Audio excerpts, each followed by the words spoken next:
In ARK, stealth is an art. It is something to be mastered. It takes a lot of practice, but it can be extremely powerful when used properly. Stealthy players can often feel unfair to play against due to their immaculate use of stealth concepts, some of which I'll be going over in this video. But first, let me show you a little bit about what I mean.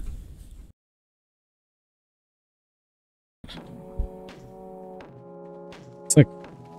shit. Oh no.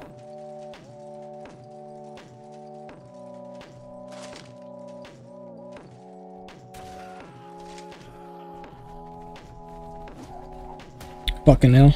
It's not good. Got him.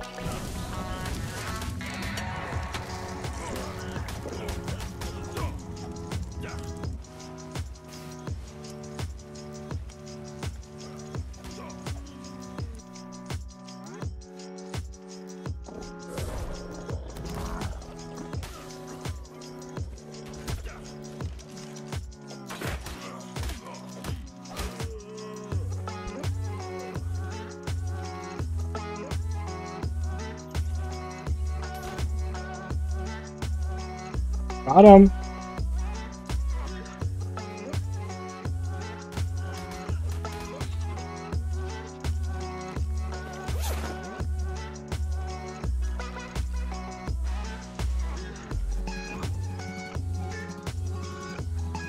I'm to burn him.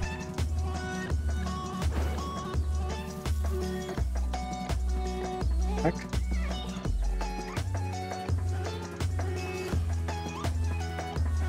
Hit him. I killed him. Did it.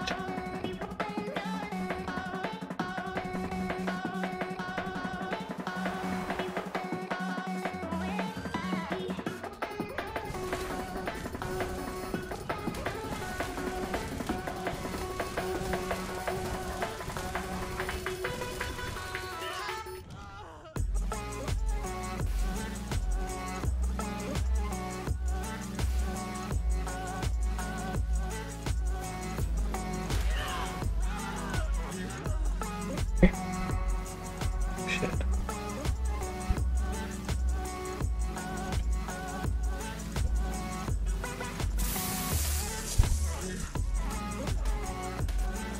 Got him.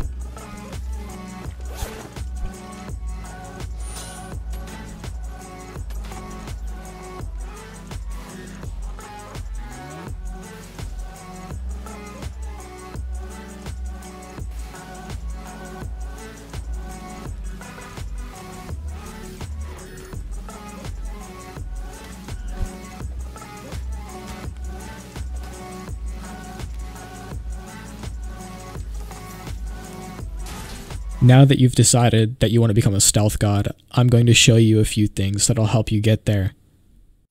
First, let me talk about the elements of stealth. There are 3 main elements that I'll split stealth into. One of them is perception, which is how people see light, color, motion, visual stimulus and auditory stimulus. Evasion, which is strategic movement involving avoiding the line of sight and positioning to better engage the enemy. And then opportunity, which is recognizing and executing an attack based off of the situation in a very short amount of time.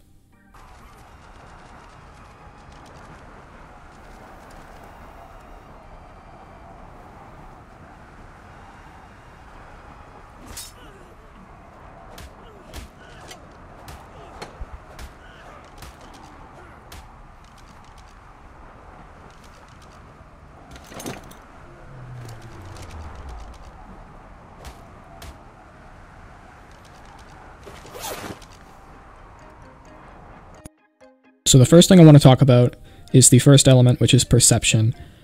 And one of the things I want to bring up is how humans detect movement a lot easier than they do detecting just regular light, right? So our eyes are very sensitive to movement because it can represent a signal of danger, and that makes it easier for us to recognize it. So you'll notice that if you've ever been fighting somebody or you've seen somebody, you usually see people when they start moving. It's so much easier to see a Bob running along the beach than it is to see a Bob who's just laying down flat on the beach, even if he's not hiding behind anything. If he's just laying down on the sand, not moving, it is significantly harder to see them.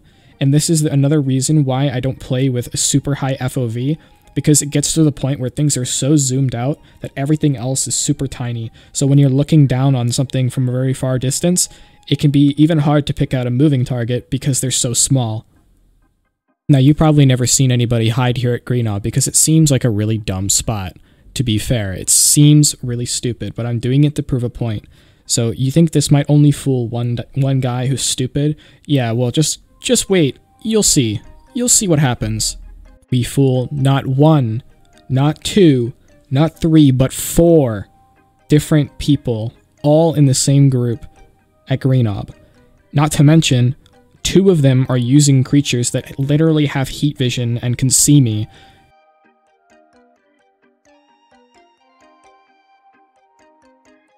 Humans will react to sound far quicker than they will to a visual stimulus. The difference is actually really big. So a sound can be around 10 milliseconds of a reaction, which is very, very short, whereas the average visual reaction time can be as high as 40 or 30 milliseconds. So I want you guys to listen carefully here to the sound and how I can turn around so quickly. Now, I don't actually make a very obvious movement and like turn around and snap really quickly, but I do notice that I hear the sound and I've already reacted to it. I've just planned out in my head what I'm going to do. But it would have been a lot slower if I had seen him pull out the sword.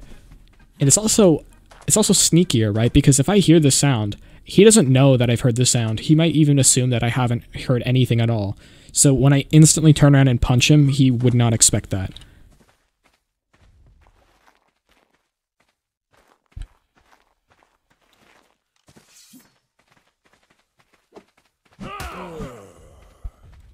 If you watch that again, you'll see I hear the sound, I instantly react by sidestepping, which is a very subtle movement, but it's enough to throw him off, because he assumes I'm going to run straight. This is why you need to be very mindful of which tools you have equipped, and you want to make sure that you have the right thing equipped for the right situation, so you don't have to pull it out in the middle of a fight and make a loud noise that can give away your move. An example of this would be a flamethrower. They have a very loud sound that's like a little fire sound when you equip them. That's a dead giveaway. And then this could cause the person that you're fighting to suddenly drink beer because they know you're going to flame them. And remember guys, your eyes are only useful at seeing stuff if you're actually looking at it. So here's where evasion comes into play.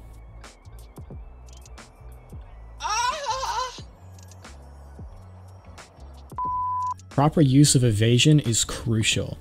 If people can't actually see you, there's no way they'll know you're there. This is why using cover and hiding behind things or hiding inside of things is so important. So in this example, I'll show myself hiding in a drop. This actually, now there are ways for you to find somebody that's in a drop, but most people don't. They don't check at all, right? So they come in and they just see a drop. Little do they know I'm actually inside the drop. I am the drop.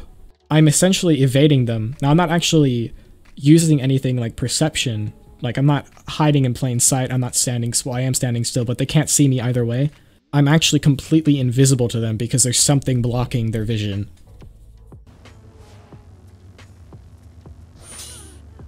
Let's talk about cover. What makes good cover? First, I'm going to talk about bushes, and bushes are a visual cover only. They don't protect you from damage, and you're still partially visible. Bushes are not ideal cover because not all players can see bushes, and they disappear from far away for a lot of people. Harvestable rocks are decent cover. You're usually not visible from behind them, but with certain game settings you can be seen through rocks, and they're also not visible at some render distances. Trees are decent cover. They're actually one of the better covers, as most players can see trees, and render distance does not affect the distance at which trees actually become visible. Non-harvestable rocks are the next best thing, as there's no real way to remove them entirely while still having a playable game, and they protect you from just about everything. They're only topped by actual terrain, which is stuff like sand, grass, dirt, and it never de-renders and is always visible at any distance. So if you could put terrain between you and the enemy, you're completely invisible. Just be aware that orbital camera can be used to see under terrain, and from underneath you may be easily visible.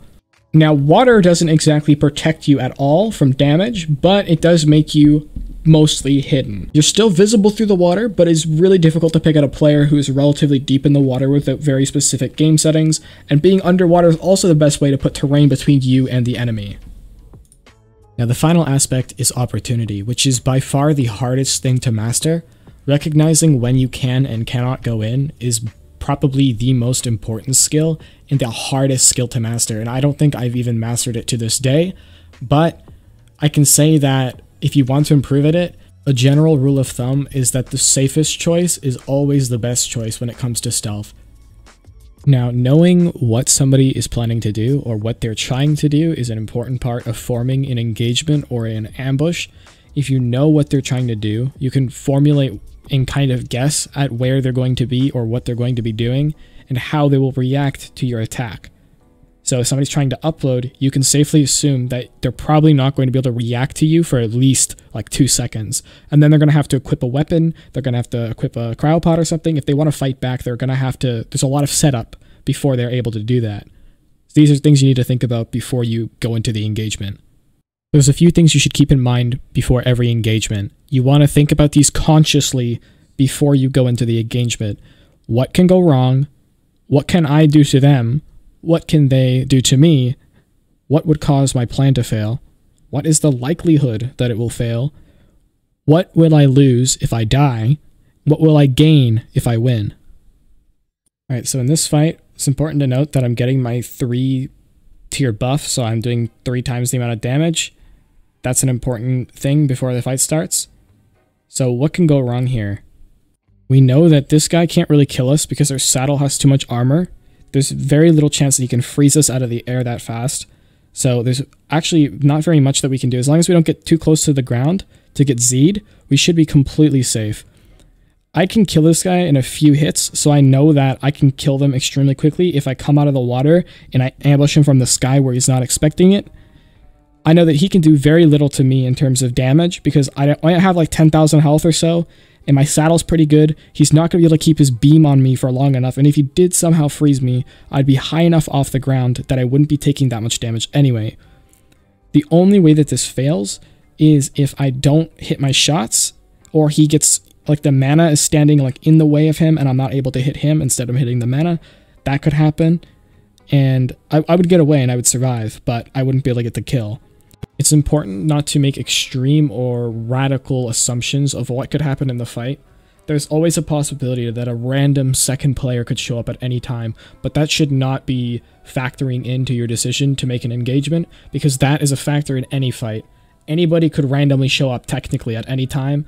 Something really crazy could happen that is just out of your control.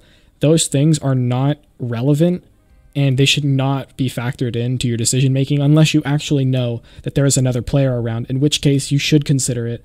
But if you've just seen one player and you're going to fight that one guy, don't consider the possibility of other players showing up, because that is out of your control, and you're just going to be permanently afraid of engaging in a fight if you always are assuming that there's going to be another person coming. Actually, he just jumped out of the water. I don't think he meant to do that.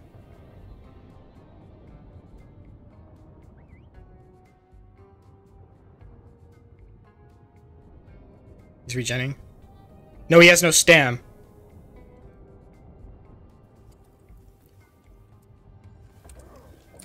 Oh shit.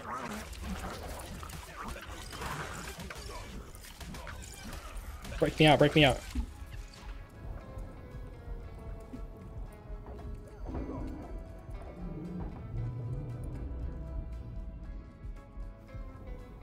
So this fight was an example of a bad engagement on the other guy's part. He didn't follow up with a bola. He just kind of assumed that I was going to die.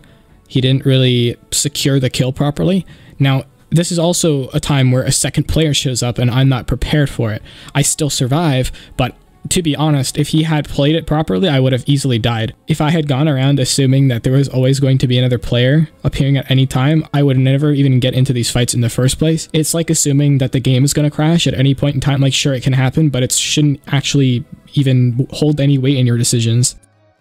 Stealth isn't always about hiding and then ambushing the enemy. You can also subvert their attention with a distraction or other false information to influence them into playing into your hand. This is deception. This is a strategy that uses two elements, perception and opportunity. If you can trick someone into thinking something, then you are playing into perception, and then recognizing the opportunity to strike once they've fallen for the trick is the last part of this strategy. For a TLDR, you can kind of just think of this as baiting, because that's pretty much what it is. Hey, he's coming. Be ready, be ready.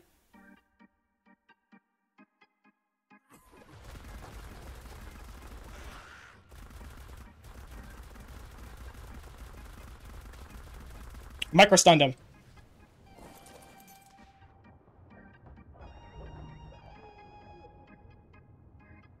So you actually surprised this guy so much that he even said link rat, which I don't know what it means. Probably means like, you got me real good in German or some shit.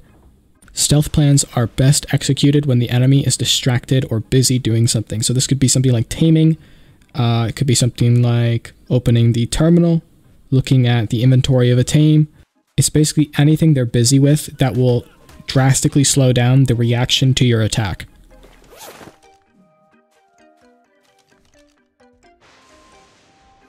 Well guys, that concludes most of the stealth concepts. I haven't gone over every single thing that I know, but this is the majority of the useful stuff that you'll want to use if you want to become good at being sneaky. If you enjoyed this video and you learned something, remember to leave a like, comment, subscribe, and I'll see you in the next one.